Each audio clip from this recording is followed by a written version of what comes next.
మీకు missed call వచ్చిందా? India code +91తో కాకుండా ఇతర కోడ్స్తో కాల్ వచ్చి కట్ అయిందా? అయితే జాగ్రత్త, తిరిగి కాల్ చేయకండి. అది సైబర్ నేరగాళ్ల కాల్ చేయవచ్చు.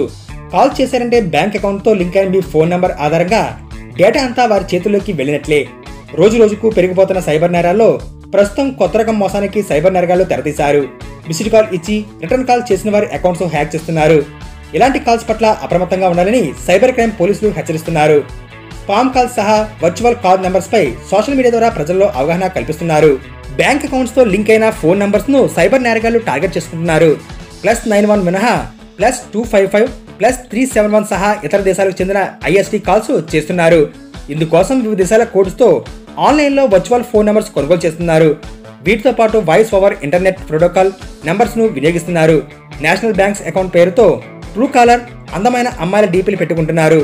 కొన్ని కాల్స్ కి ఆన్సర్ చేసినప్పటికీ #90 లేదా #09 ను డయల్ చేయాలని సూచిస్తున్నారు. డయల్ చేసిన వారి అకౌంట్ ను హ్యాక్ చేస్తున్నారు. వర్చువల్ నెంబర్స్ తో కాల్ చేసి ఆన్సర్ చేసేలోగా కట్ చేస్తున్నారు. తిరిగి కాల్ చేసిన వారి నెంబర్స్ ను ఆటోమేటిక్ గా లిఫ్ట్ చేస్తున్నారు. క్షణాల వ్యవధిలోనే వారి ఫోన్ నెంబర్స్ తో లింక్ అయిన బ్యాంక్ అకౌంట్స్ సమాచారం సైబర్ నేరగాళ్లు హ్యాక్ చేస్తున్నారు. వీటితో ఆన్లైన్ మోసాలకు పాల్పడుతున్నారు. ఇలాంటి మోసాలు ఇటీవల కాలంలో పెరిగిపోతున్నట్లు టెలికాం సంస్థలు సైబర్ క్రైమ్ పోలీసులు గుర్తించారు. మిస్డ్ కాల్స్ ద్వారా ప్రీమియం మెరిట్స్ సర్వీస్ స్కామ్ కూడా జరుగుతున్నదని టెలికాం కంపెనీలు తమ కస్టమర్లను హెచ్చరిస్తున్నాయి.